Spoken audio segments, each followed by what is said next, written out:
इस मैजिकल कहानी की शुरुआत होती है एवा नाम की एक लड़की को दिखाते हुए जो फॉरेस्ट के एकदम बीचों बीच अजीब टाइप का रिचुअल परफॉर्म कर रही थी। दरअसल एवा के पूरे परिवार वाले उसी फॉरेस्ट के बीच में रहा करते थे जिनका एक बहुत ही बड़ा घर था। एवा तो लगातार अपना रिचुअल परफॉर्म करते हुए ये दोहरा रही थी कि मेरी मॉम को जल्द से जल्द ठीक कर दो और मेरी पूरी फैमिली को अच्छी तरीके से रखो। दरअसल बात ये होती है कि एवा की मदर की तबीयत सच में खराब थी और उसे बहुत ही क्रेजी बीमारी हो चुकी होती है जिसका इलाज करना एकदम से नामुमकिन लग रहा था। इसी वजह से एवा लगातार वो रिचुअल परफॉर्म करती जा रही होती है। लेकिन तभी अचानक उस जगह पे वॉर्ड नाम का एक अनजान व्यक्ति आ चुका था जो एवा से बात करने की कोशिश करता है। एवा पता नहीं क्यों वॉर्ड के ऊपर काफी ज्यादा गुस्सा हो गई और ये कहने लगी कि ये जगह प्राइवेट है, तुम्हें इस जगह पर बिल्कुल भी नहीं आना चाहिए। जिस वजह से एवा का मूड काफी ज्यादा खराब हो गया था, इसीलिए वो अपना रिचुअल बंद करके घर की तरफ जाने लगती है। लेकिन वॉर्ड कह रहा था कि मैं एक टूरिस्ट हूँ और उसे अपना विजिटिंग कार्ड दे देता है। दरअसल वॉर्ड की तो खुद की एक टूर एंड ट्रैवल कंपनी थी जिसे कि उसने हाल ही में ओपन किया था और वॉर्ड को लग रहा होता है कि एवा और उसके सारे फैमिली वाले भी यहाँ पर घूमने आए हैं। एवा तो अब अपने घर के अंदर चली गई। एवा को उसके फादर मिलते हैं जो शायद उसे डांट रहे थे क्योंकि एवा फॉरेस्ट के अंदर बिना बताए निकल जाती थी। ये सारी चीजें बहुत ही ज्यादा खतरनाक हो सकती हैं क्योंकि जंगल में काफी सारे जानवर थे।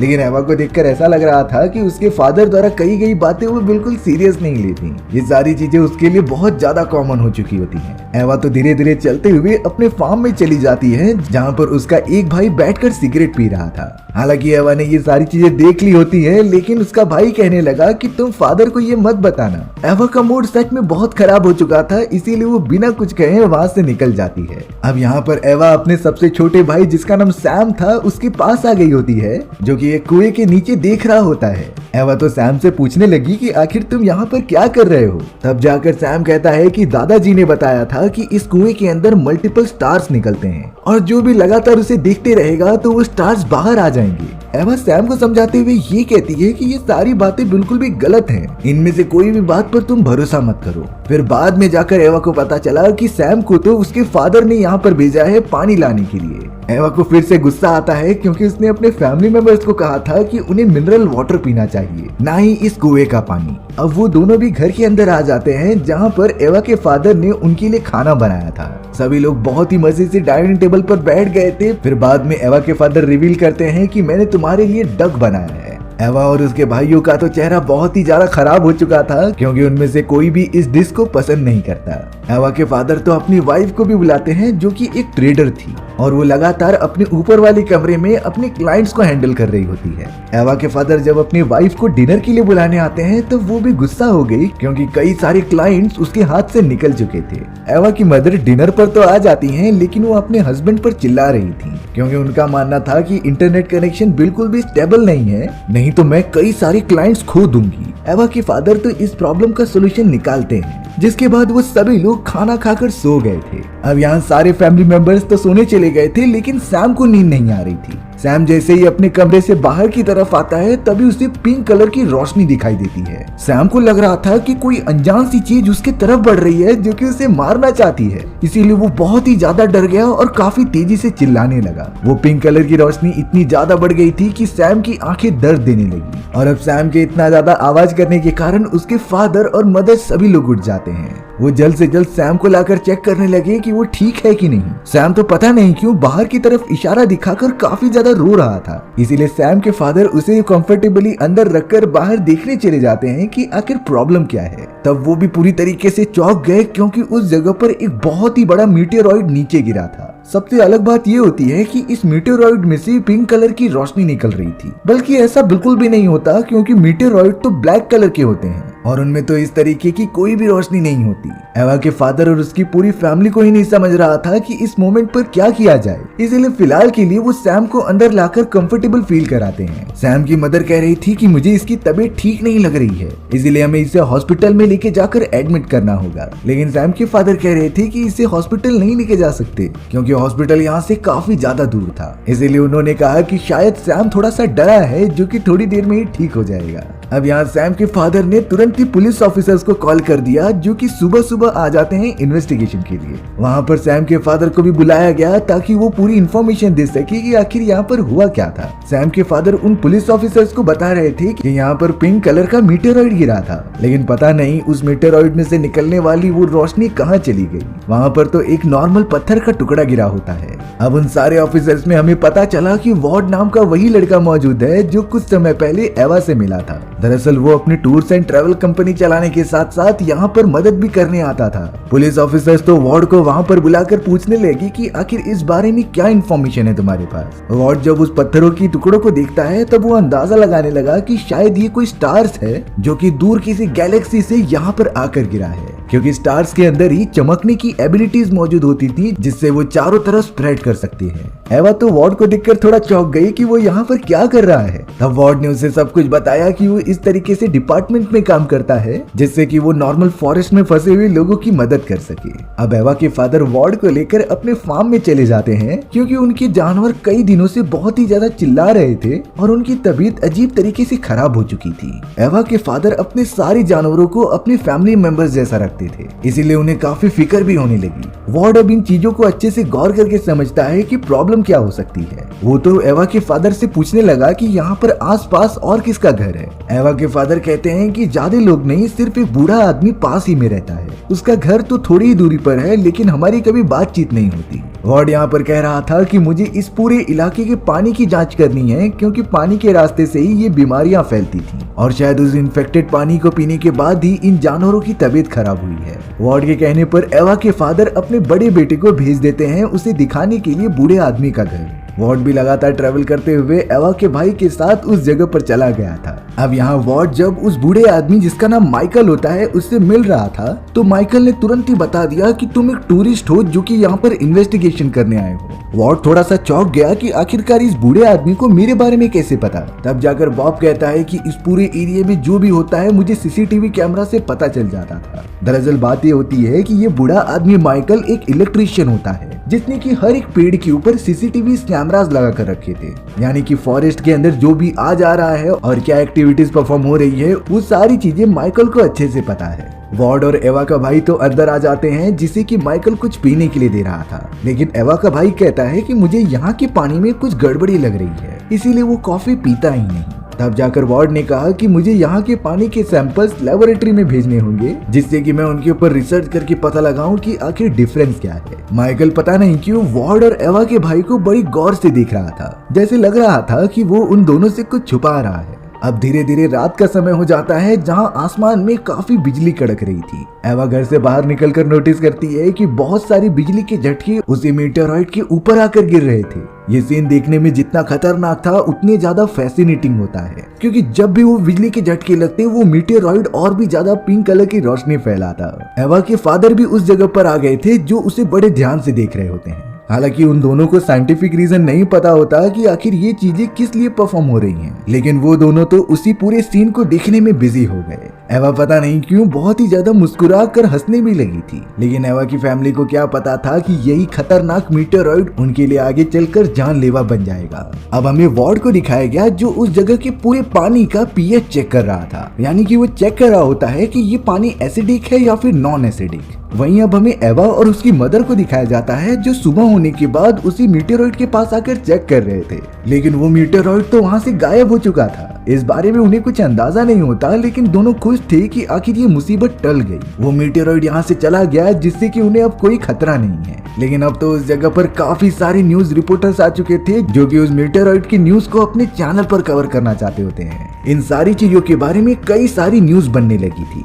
एवा के फादर जब घर के अंदर अपनी पूरी फैमिली के साथ होते हैं तो वो टीवी पर देख रहे थे कि कई चैनल्स वाले तो ये तक बोल रहे हैं कि इस जगह पर मीटेरॉइड नहीं बल्कि यूएफओ देखा गया था, जिससे कि उनकी चैनल की रेटिंग काफी ज्यादा बढ़ जाए और लोग इन सारी बीतू की बातों पर भरोसा भी करते थे। एवा के फादर को ये चीजें बिल्कुल भी अच्छी नहीं लगती, इसीलिए वो एवा की मदर को बाहर बुला रहा था। यहाँ पर एवा की मदर किचन में खाना बना रही होती है, इसीलिए वो बातें सुन नहीं पा रही थी, लेकिन उनकी नजर तो कहीं और ही होती है जो ध्यान ही नहीं दे रही थी। तभी सैम के फादर ने उससे कहा कि तुम अपनी मॉम को बुला कर लेकर आओ। सैम तो तुरंत ही चला जाता है किचन के अंदर अपनी मदर को बुलाने के लिए, लेकिन तब तक पता नहीं एकदम आउट ऑफ कंट्रोल होकर सैम की मदर ने सब्जियां काटते समय अपनी उंगली ही काट ली थी। ये डरावनी चीजें देखकर सैम चिल्लाते हुए बाहर की तरफ गया और अपने फादर को बता दिया। सैम के फादर अब जल्द से जल्द अपनी वाइफ को हॉस्पिटल लेके जाने के लिए उसे कार में बिठा देते हैं। वो अपने बड़े बेटे और एवा से कह रहे थे कि सैम की जिम्मेदारी तुम दोनों के हाथ में है, इसीलिए जब तक हम नहीं आ जाते तब तक तुम सभी घर से बाहर मत निकलना।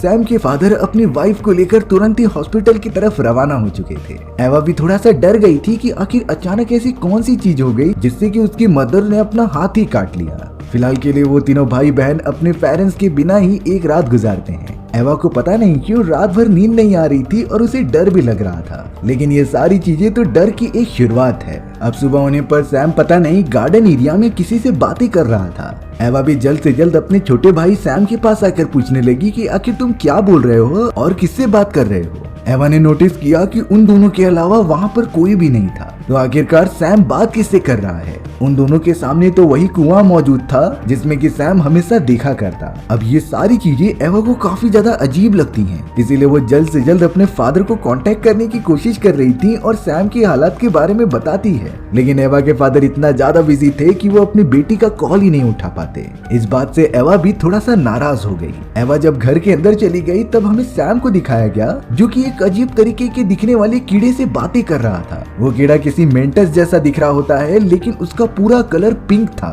और ऐसे टाइप के इंसेक्ट तो पृथ्वी पर मौजूद ही नहीं होते। सैम पता नहीं क्यों एक अलग ही लैंग्वेज में उस इंसेक्ट से बातें करने लगा। वहीं अब एवा किचन वाले एरिया में आ जाती है जहाँ पर उसकी मॉम ने गलती से चाकू की मदद से अपना हाथ काट दिया था। उस चाकू के ऊपर तो अभी भी वो ब्लड लगा होता है जिससे कि उसका दिमाग एकदम से चकराने लगता है, लेकिन अब अचानक से टैप में अपने आप ही पानी आने लगा जो पूरी तरीके से रेड होता है। वो पानी अब एवा के पैरों तक पहुंच चुका था। एवा पता नहीं काफी अजीब बिहेव करते हुए उस सिंक होल के पास जाने लगी जहां से पानी निकल रहा था। उसके हाथ में अभी भी वो नुकीला चाकू होता है जिससे कि उसे काफी ज्यादा चोट भी लग सकती है, पर एवा का चेहरा देखकर लग रहा था कि वो अपने होश में है ही नहीं। उसी वक्त एवा के घर पर वार्ड आ जाता है जो कि उसे बाहर बुलाकर पूछ रहा था कि तुम ठीक हो कि नहीं।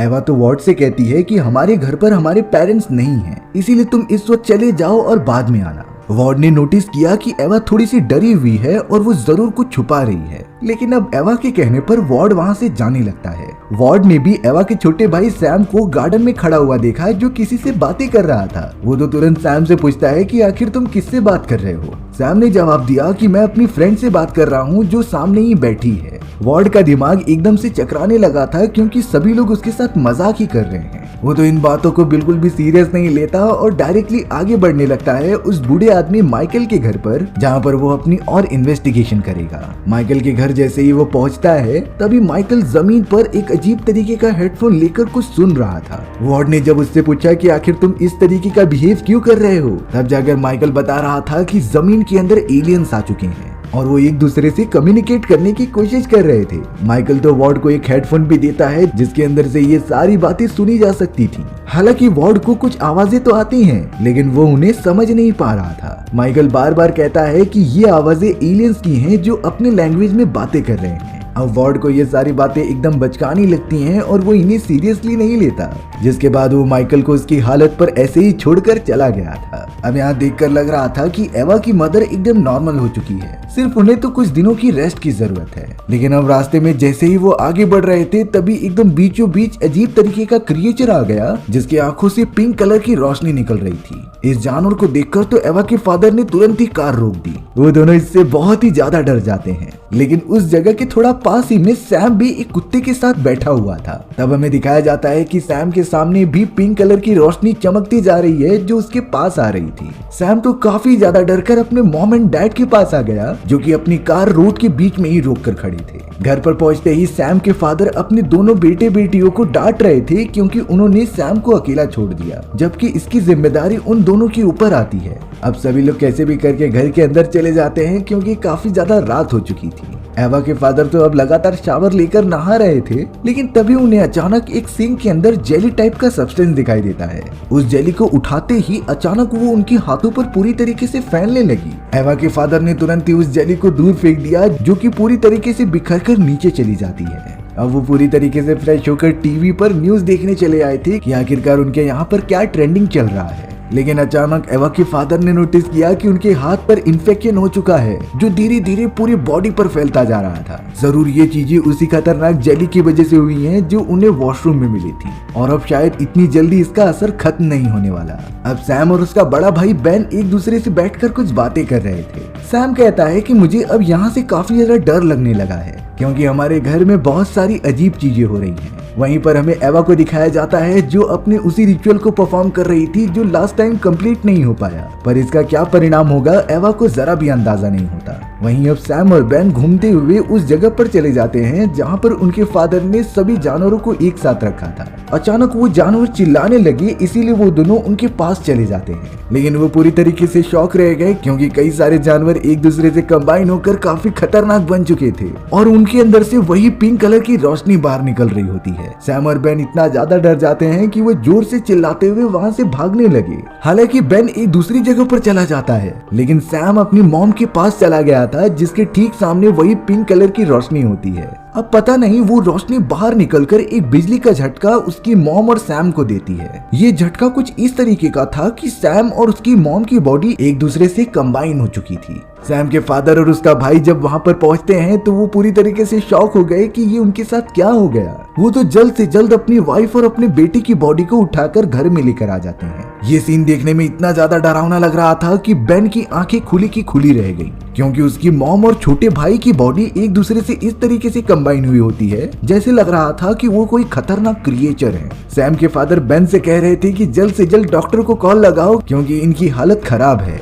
लेकिन नेटवर्क ना होने के कारण बेन इसमें कुछ नहीं कर पाता। एवा के फादर को तो अपने बेटे और अपनी वाइफ की चिंता होने लगी, इसीलिए वो खुद ही अपने कार में बैठ जाते हैं डॉक्टर को बुलाने के लिए। लेकिन उनका बैड लक होता है क्योंकि कार स्टार्ट ही नहीं हो रही थी। कार की बैटरी तो खराब हो चुकी होती है जिसे कि अब चालू नहीं किया जा सकता। एवा जब अपनी मॉम के पास पहुंची तो उनकी हालत बहुत ही ज्यादा खराब थी। सैम और उसकी मदर की बॉडी इस तरीके से मर्ज हुई होती है जैसे कि वो शुरुआत से ही ऐसे थे, यानी कि ये इस तरीके का फ्यूजन होता है जिस तरीके से किसी लोहे को काटकर दूसरे से जोड़ा जाए। एवा भी बिल्कुल नहीं समझ पा रही थी कि आखिर उनके साथ ये क्यों हो रहा है, क्योंकि अब तो उसकी मॉम की तबीयत बहुत ही ज्यादा खराब होने लगी। सैम जो कि उनकी बॉडी से कंबाइन हो चुका था वो तो ठीक से सांस भी नहीं ले पा रहा होता। तब जाकर एवा के फादर आकर बताते हैं कि हमारी कार स्टार्ट नहीं हो रही, जिससे कि मैं डॉक्टर से मदद नहीं लेकर आ सकता। इस बात से एवा के फादर को काफी गुस्सा आता है कि वो चाहकर भी अपने फैमिली मेंबर्स को बचा नहीं पा रहे हैं। अब यहाँ पर एवा और बेन उन्हीं जानवरों के पास आ गए थे जो काफी ज्यादा खतरनाक बन चुके होते हैं। कोई तो एक ऐसी अनजान चीज थी जो मल्टीपल ह्यूमन बॉडीज को एक साथ में कंबाइन कर दे रही होती है,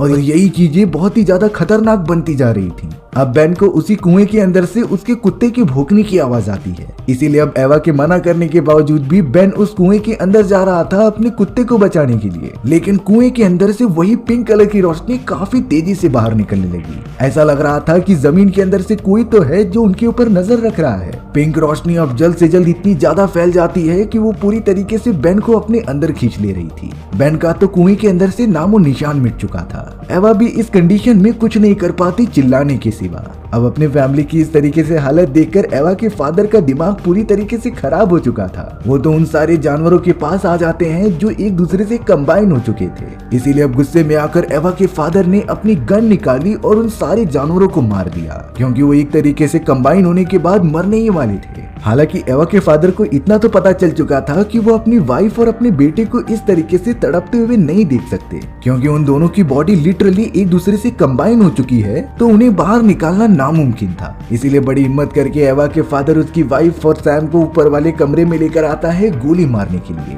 लेकिन बहुत बार कोशिश करने के बाद भी वो ये चीज नहीं कर पा रहा था। अब उस पूरे घर के अंदर सिर्फ एवा और उसके फादर ही बचे हुए थे। इसीलिए एवा के फादर उसे तुरंत ही पकड़ते हैं और नीचे वाले एक चैम्बर में बंद कर देते हैं, क्योंकि वो नहीं चाहते थे कि एवा की भी जान खतरे में पड़े। जरूर यहाँ पर कोई अनजान सी चीज आ चुकी है जो उन्हें परेशान कर रही है। अब हमें दूसरी तरफ वार्ड और पुलिस ऑफिसर दिखाया गया जो उसी फॉरेस्ट की तरफ बढ़ रहे थे एवा की मदद करने के लिए। लेकिन सबसे ज्यादा चौंकाने वाली बात ये होती है कि एवा जिस चैम्बर में मौजूद थी वहाँ पर उसकी मदर और सैम भी होते हैं, जिनकी बॉडी एक दूसरे से कंबाइन होने के बाद वो दोनों बहुत ही खतरनाक क्रिएचर में कन्वर्ट हो गए थे। और अब वही दोनों बहुत ही बुरी तरीके से एवा की तरफ बढ़ने लगी उसे चोट पहुंचाने के लिए। एवा तो बहुत ही तेजी से चिल्लाती है, जिसकी आवाज सुनते ही एवा के फादर, वार्ड और वो पुलिस ऑफिसर चौकन्ना हो गए और तुरंत ही नीचे वाले चैम्बर की तरफ जाने लगे। वार्ड तो किसी भी तरीके से उस दरवाजे को तोड़कर अंदर घुस तो जाता है, जहाँ पर उसने देखा कि एक खतरनाक क्रिएचर जो एवा के मॉम की बॉडी और सैम की बॉडी से कंबाइन होकर बना है। वो क्रिएचर लगातार एवा को खाने की कोशिश कर रहा था, लेकिन वो एवा को चोट पहुंचाता इससे पहले उसके फादर ने ही गोली मार दी थी उस क्रिएचर को।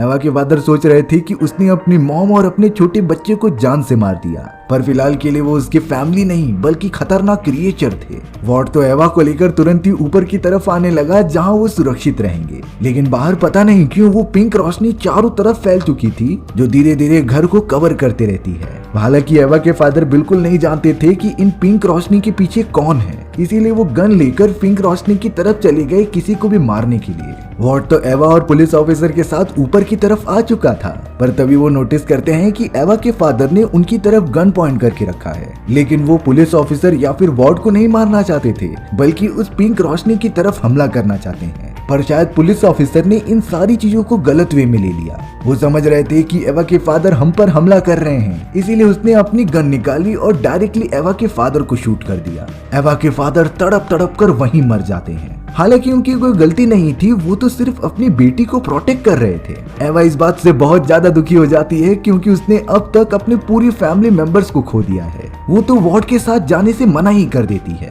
बहुत बार रिक्वेस्ट करने के बाद भी एवा नहीं जा रही थी, जिससे कि वार्ड कह रहा था कि मैं तुम्हें लेने के लिए वापस जरूर आऊंगा, इसीलिए तुम मेरा यहाँ पर वेट करना। वार्ड तो उस पुलिस ऑफिसर के साथ डायरेक्टली उस बूढ़े आदमी माइकल के घर पर चला गया जिसने कि उसे एलियंस के बारे में बताया होता है। वार्ड तो लगातार इस बारे में सोच रहा था कि शायद ये जो अनजान चीजें हो रही हैं वो उन्हीं खतरनाक एलियंस की वजह से हो सकता है, पर ये बातें कितनी ज्यादा सच हैं ये तो माइकल को ही पता होगा। वार्ड और पुलिस ऑफिसर जैसे ही माइकल के घर पर पहुंचे तभी उन्हें वहाँ उसकी डेड बॉडी दिखाई देती है। माइकल को किसी ने बड़े अनजान तरीके से मार दिया था, पर अब अचानक माइकल के डेड बॉडी में से अजीब तरीके की पिंक रोशनी बाहर निकलने लगी, जैसा कि हमने एवा की गार्डन में देखा था। वार्ड और वो ऑफिसर देखते ही समझ गए कि शायद माइकल की पूरी बॉडी ब्लास्ट होने वाली है और ये सारी चीजें जरूर ये पिंक वाले सब्सटेंस कर रहे थे। इससे पहले उन्हें कोई चोट लगती वार्ड और ऑफिसर तुरंत ही घर के बाहर निकल आए, जिससे कि पूरा घर एकदम से खत्म हो जाता है। अब यहाँ वार्ड ने ऑफिसर से कहा कि मैं एवा को बचाने के लिए जरूर जाऊंगा, इसीलिए वो दोनों अब एवा के घर की तरफ बढ़ने लगते हैं। लेकिन अचानक उस ऑफिसर के पीछे से पेड़ की अजीब तरीके की टहनियां बाहर आईं और उसे ऊपर की तरफ खींचते हुए उसकी बॉडी में घुसकर उसे जान से खत्म कर दिया। वार्ड भी ये देखकर एकदम चौंक गया था, इसीलिए वो गन लेकर आगे की तरफ बढ़ने लगा। वो जल्द से जल्द एवा के पास पहुंचता है जो कि गार्डन में मौजूद थी। लगातार बात करने के बावजूद भी एवा उसे कुछ रिप्लाई नहीं देती, जिसे देखकर लग रहा था कि वो किसी के कंट्रोल में आ चुकी है। वार्ड नोटिस करता है कि एवा की आंखों में वही पिंक कलर की रोशनी है जो माइकल की बॉडी में भी थी, यानी कि एवा भी उन खतरनाक एलियंस के कब्जे में आ चुकी है। देखते ही देखते एवा की बॉडी में वही पिंक कलर की रोशनी चारों तरफ फैलते हुए एक बहुत ही बड़ी कॉस्मिक रिएक्शन की तरफ बढ़ने लगती है। वार्ड जैसे ही उसे नोटिस करता है वो एक सेफ जगह पर चला गया था छुपने के लिए, और अब एक बहुत ही बड़े धमाके के साथ एवा उन सारी चीजों में मिल जाती है। उसकी पूरी बॉडी खत्म हो चुकी थी और वो पिंक कलर की एनर्जी चारों तरफ फैलते हुए एक अजीब तरीके की दुनिया बना रही थी। ये दुनिया इमेजिनरी है कि रियल, इस बारे में वार्ड को भी नहीं पता होता। अब वार्ड किसी भी तरीके से बचते हुए घर के अंदर चला तो जाता है, लेकिन वो नोटिस कर रहा था कि एवा के फादर अभी भी जिंदा हैं, जिनकी आंखें अब पूरी तरीके से पिंक हो चुकी हैं। उनके ठीक सामने बाकी सारे फैमिली के मेंबर्स थे जो कि मर चुके थे, लेकिन किसी रीजन की वजह से वो जिंदा हो चुके हैं। एवा के फादर जैसे ही वार्ड को देखते हैं उन्होंने उसे मारना स्टार्ट कर दिया था। वार्ड तो अपनी जान किसी भी तरीके से बचाता है और एवा के फादर को अपने से दूर करता है। वो समझ गए थे कि ये सब रियल नहीं हो सकता, बल्कि ये तो एलियंस के कब्जे में आ चुके हैं जिसकी बात माइकल कर रहा था, और ये एलियंस जमीन के अंदर मौजूद होकर इन्हीं वेव्स की मदद से खुद से बातें कर रहे हैं। वार्ड ये नोटिस करता है कि उनकी बॉडी ब्लास्ट होने वाली है, इसीलिए वो फ्लोर का एक दरवाजा ओपन करके नीचे वाले चैम्बर में चला गया था। वो घर तो अब कॉस्मिक रिएक्शन की वजह से पूरा का पूरा ब्लास्ट हो जाता है। जिसकी भी बॉडी वहाँ पर मौजूद थी वो पूरी तरीके से तबाह हो चुकी थी। थोड़ी देर के अंदर माहौल शांत होने के बाद वार्ड बाहर निकलता है। उसने नोटिस किया कि चारों तरफ का बैकग्राउंड एकदम वाइट हो चुका है और जो भी चीजें यहाँ पर एग्जिस्ट करती थी वो पूरी तरीके से खत्म हो गई हैं। वार्ड को नहीं समझ में आता कि आखिर वो एलियन जमीन के अंदर मौजूद हैं तो वो इंसानों से क्या चाहते हैं। आखिर इस तरीके से खत्म करना क्या उनकी डेस्टिनी है या फिर वो इंसानियत पर राज करना चाहते हैं। हालांकि इसका सवाल वार्ड को मिलता ही नहीं, क्योंकि उस जगह पर वार्ड के साथ जितने भी लोग थे वो सभी लोग मारे गए। सिर्फ अकेला वार्ड ही बचता है जिसे कि नहीं समझ रहा था कि वो इसे सॉल्व करने के लिए क्या करे। और अब शायद उन्हीं खतरनाक एलियंस ने वार्ड के ऊपर भी हमला किया और उसे पूरी तरीके से एनर्जी के अंदर एब्जॉर्ब कर लिया। इसी तरीके से हमारी ये एडवेंचरस कहानी यहीं पर खत्म हो जाती है। सो व्यूअर्स, आपको ये स्टोरी कैसी लगी कमेंट सेक्शन में बताना भूलना मत। और अगर आपको मेरा एक्सप्लेनेशन 1% भी अच्छा लगा होगा ना तो वीडियो को लाइक एंड चैनल को सब्सक्राइब जरूर कर देना। मिलते हैं इसी तरीके की मजेदार वीडियोस में, तब तक के लिए बाय बाय।